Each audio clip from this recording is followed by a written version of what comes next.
passenger. Palabas, papasok po. Ano po?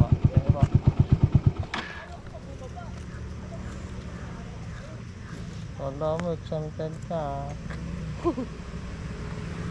Ay, nagulo tuloy yung hair siya.